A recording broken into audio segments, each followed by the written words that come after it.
who knows, Risa Ontiveros, if she will run independently, may actually get some of the votes from Leni Robredo. Pero at the end of the day, if their goal is to really topple down VP Sara, may hirapan po talaga with the chain of events that transpired. Siguro mas maganda kung nanatili si Leni Robredo doon sa kanyang mantra na talagang kalaban niya itong mga Marcoses at tinutuligsa niya yung korupsyon. Siguro mas nag-solidify yung kanyang voter base at maaaring mas magkaroon siya ng mas magandang tsansa heading into the 2028 elections. But the way things are going on right now, I think it's hard. Although she still remains to be a formidable opponent, pero I highly doubt it if she'll ever win. Prof, yun bang ditong nakalipas na 17 trials na po sa impeachment, hanggang sa kasalukuyan ba ay naghahanap pa rin sila ng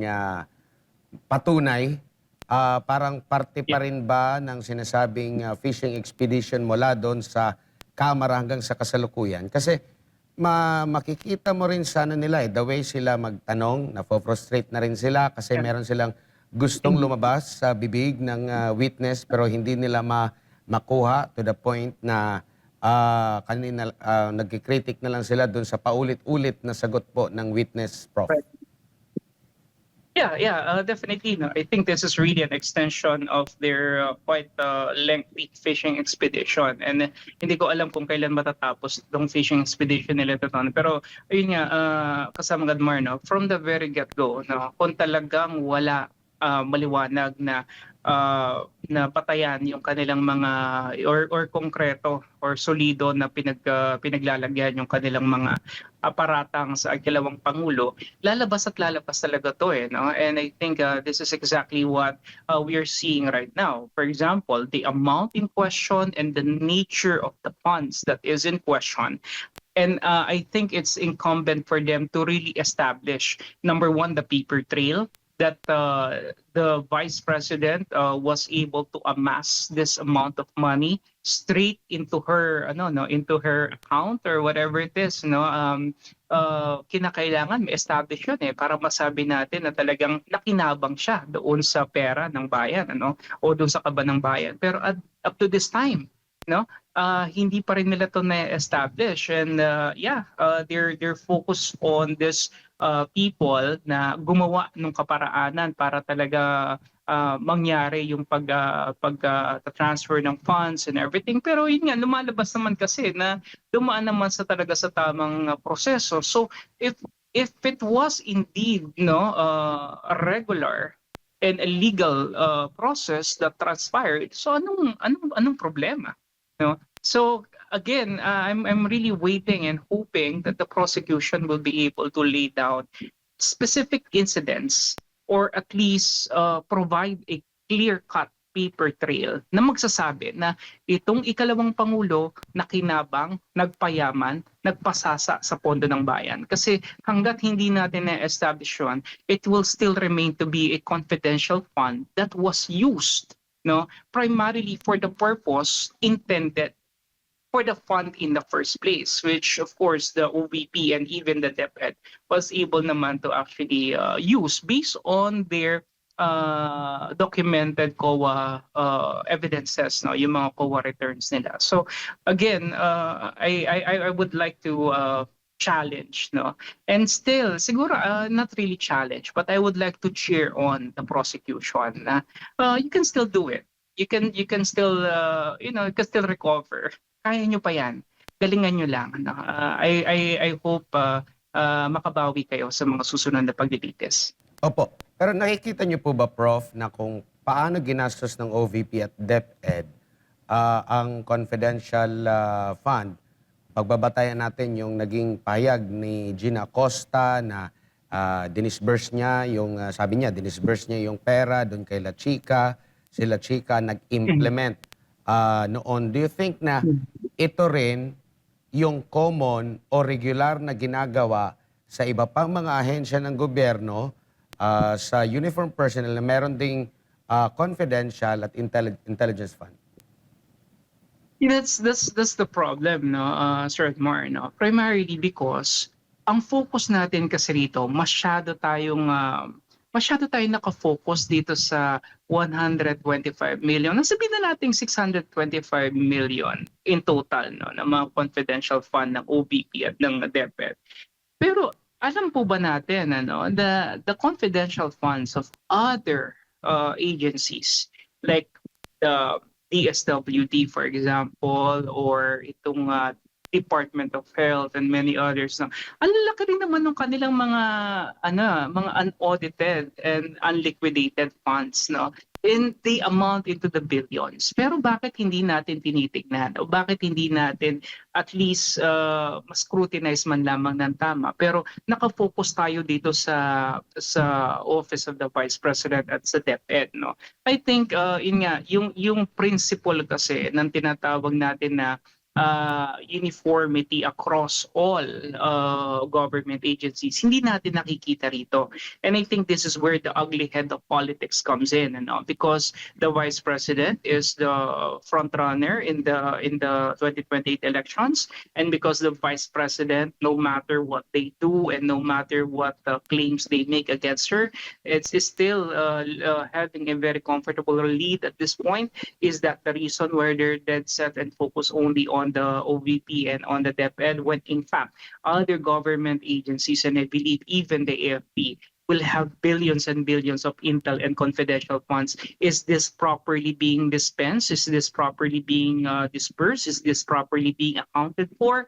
If so, then I think we deserve the right to know how much in the first place this money is, and at the same time kung properly audited ba ito ng COA. Kasi kung may mga notices of disallowance dito sa mga pondo ng ibang government agencies na to, na meron din kahalintulad na pondo, then lumalabas talaga na this is really a matter of parang focusing only intently on the Vice President and not really a quest for accountability.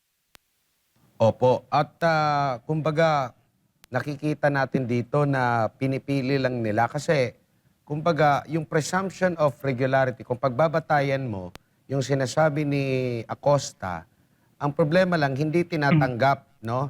Hindi tinatanggap doon sa sariling interpretasyon ng COA, hindi rin tinatanggap ng sariling interpretasyon ng ilang mga senator judge to the point na meron na silang judgment na merong nanakaw.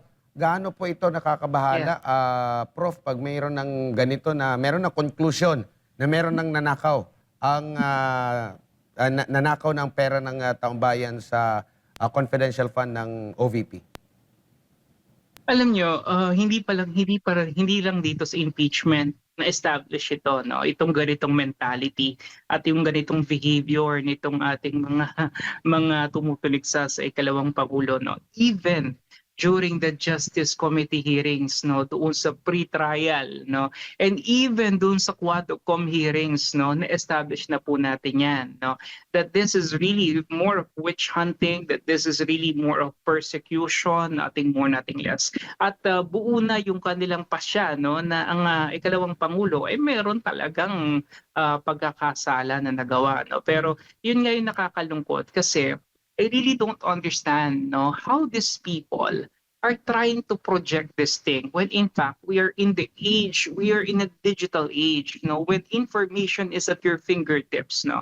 Social media is there, no, at hindi mo po pwedeng i-contain at kontrolin yan basta-basta, no. Unlike before, nung panahon ng diktatoryang Marcos, no, pwede pa, no? Pero ngayon hindi, no? Lalabas at lalabas ang katotohanan.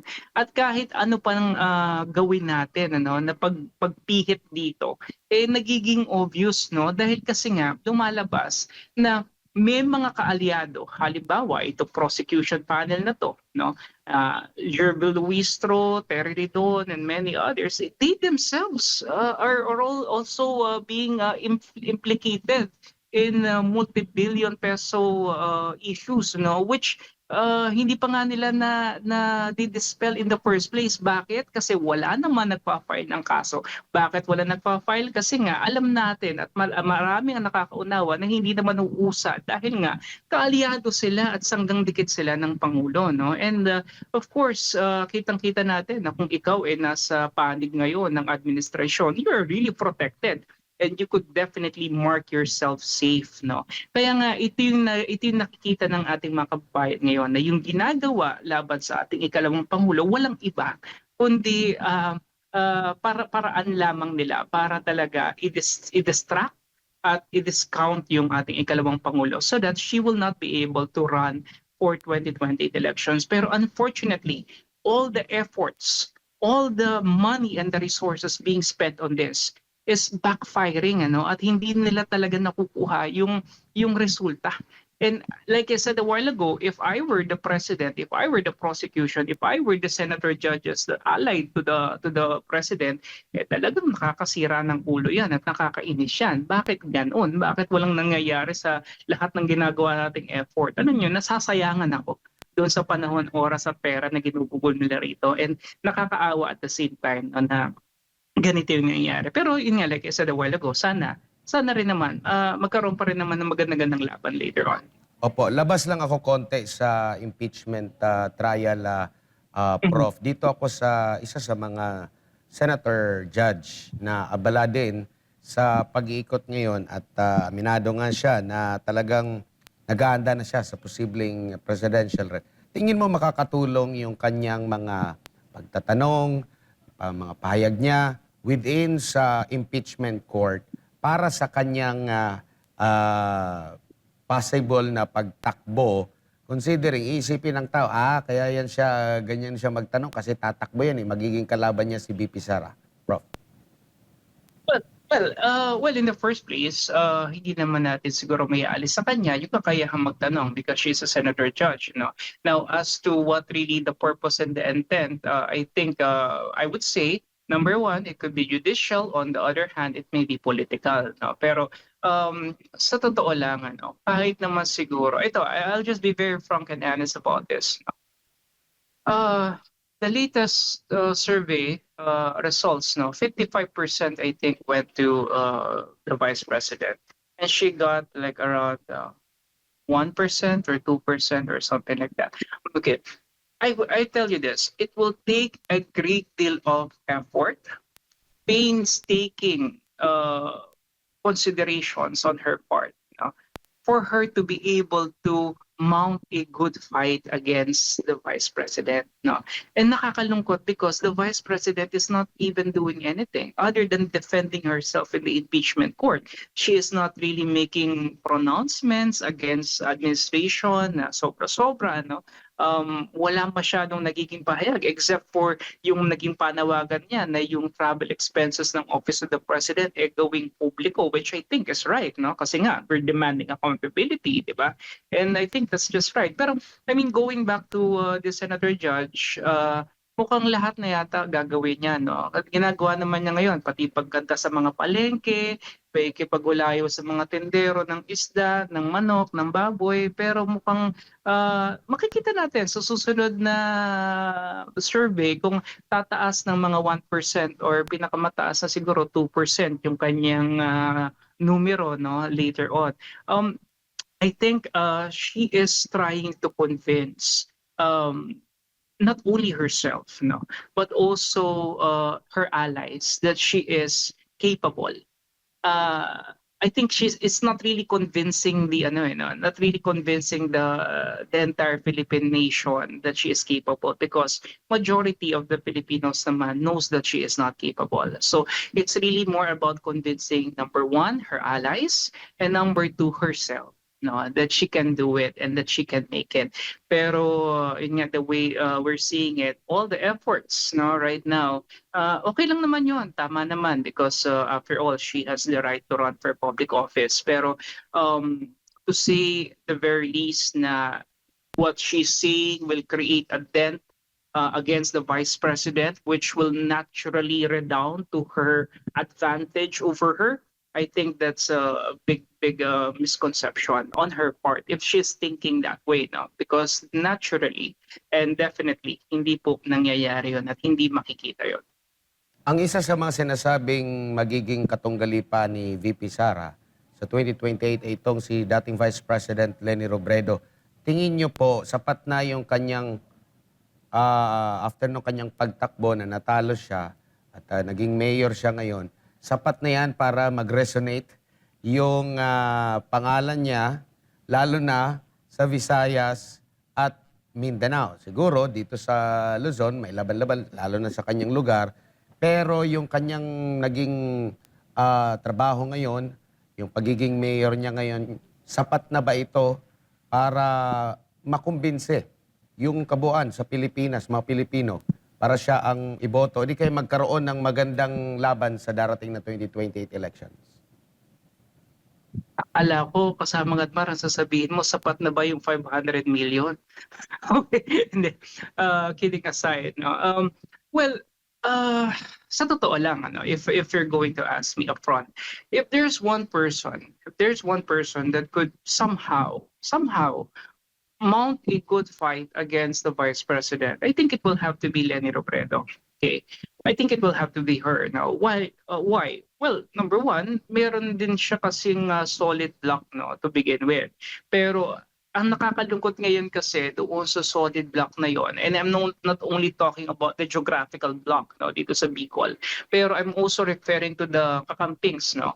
Pero ang nakakalungkot kasi ngayon, and I think many of the kakampings may find it very, very hard to understand or even accept, no, as how their saint, no, if I may call her a saint, itong si VP Leni Robredo or Mayor Leni Robredo, is actually now lining up with the administration, particularly with Marcos.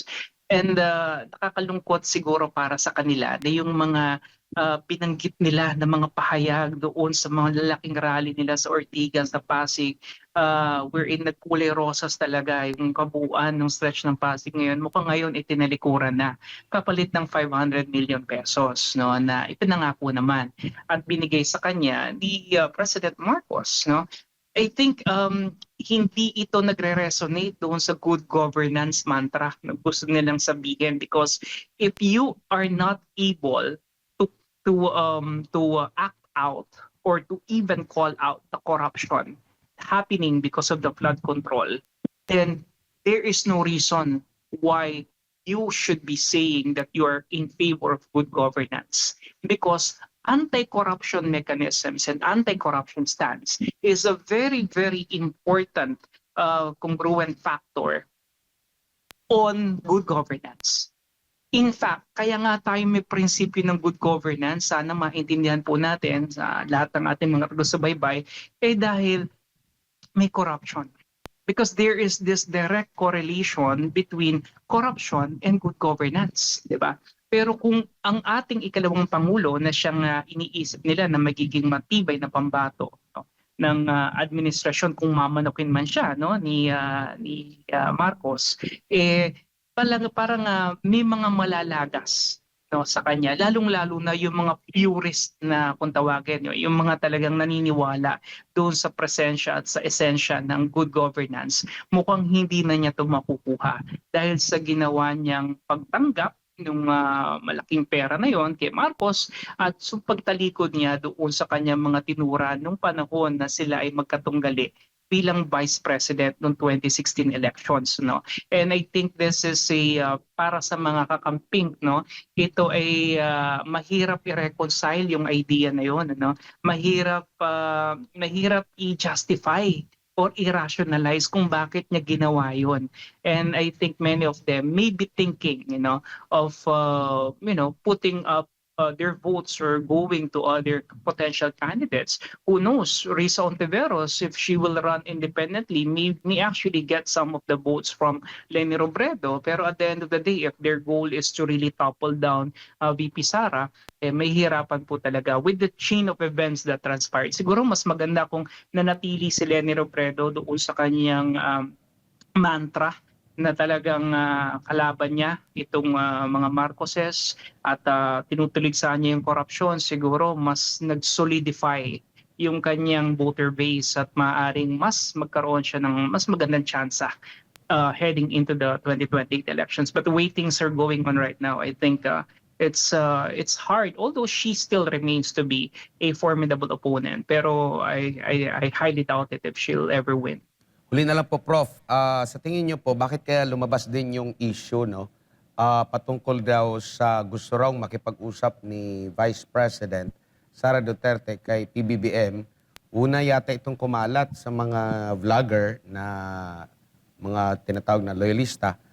Dito ito unang mga lumabas at nagpakalat na itinanggi naman ng kampo ng pangalawang Pangulo. Sa tingin niyo po, bakit kaya, excuse me, yan ay lumabas? Well, number one, chismis. Pangalawa, fake news. Pangatlo, wala talagang batayan. I don't think it's in the persona of the Vice President to actually go out of her way to even, create even a slightest conversation with the President after what the President has put her family and herself, her own self at the moment. Imagine, the former president is in The Hague. The family's patriarch is not here in the country, and not only the patriarch, he was the former president is not here, and then para sa kanya, the vice president herself, she had to go to this impeachment right now. Even Pulong Duterte and Basti Duterte has been filed charges on their own.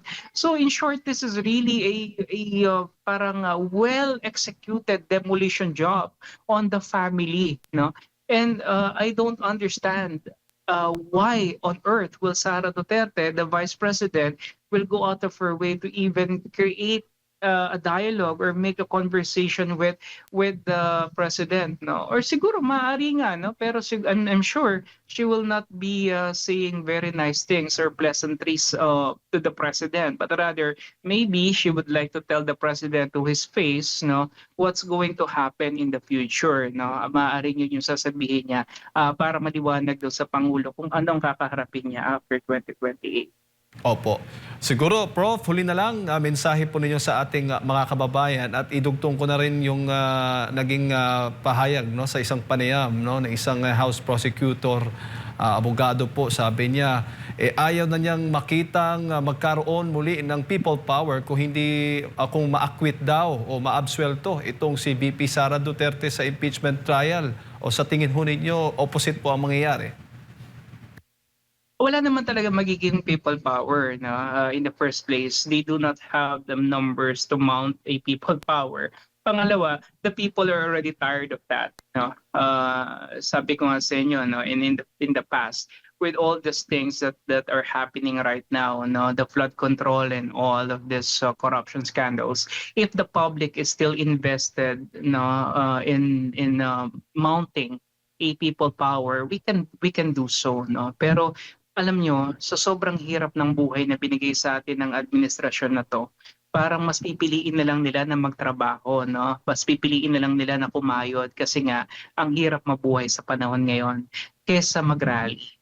So I highly doubt it. So sa akin, kung sakaling acquittal lang magiging resulta or conviction man, I think we need to accept it. Pero kasi mahirap pangunahan Para bang ngayon pa lang, this early, sinasabi nyo na magkakaroon na acquittal. Bakit pa tayo nagtatrial in the first place, di ba? So bakit nila isipin yun? Dapat nga, mas palakasin nila yung kanilang fighting spirit. Kaya nila to kasi sinimulan nila di ba? They started this. They need to see what will transpire later on, and whether it's favorable to them or against their desire, their plan of action. Then I think they have to really accept it. Ganun naman talaga ang isang impeachment trial. After all, sila yung nag-isip nito. I think the Vice President will never put herself into this position if they did not really willingly design the entirety of it. I mean, the plan was really laid out by the people who are now crying for EDSA people power if in case it will result in acquittal. So ngayon pa lang parang mo sinasabi na talo ka na. Ngayon pa lang parang sinasabi mo na tanggap mo na yung magiging kapalaran mo. Bakit ganoon? Diba? Akala ko ba malakas sila? Akala ko ba very, very confident sila doon sa chances nila? So they need to stick to that at the very end. At huwag nang i-mind condition ng publiko na kapag ka nagkaroon ng acquittal, pupunta sa EDSA. I mean, the public is already sick and tired of all this divisiveness. Let's just accept the decision and let's move on. After all, after this impeachment, all roads will lead to 2028.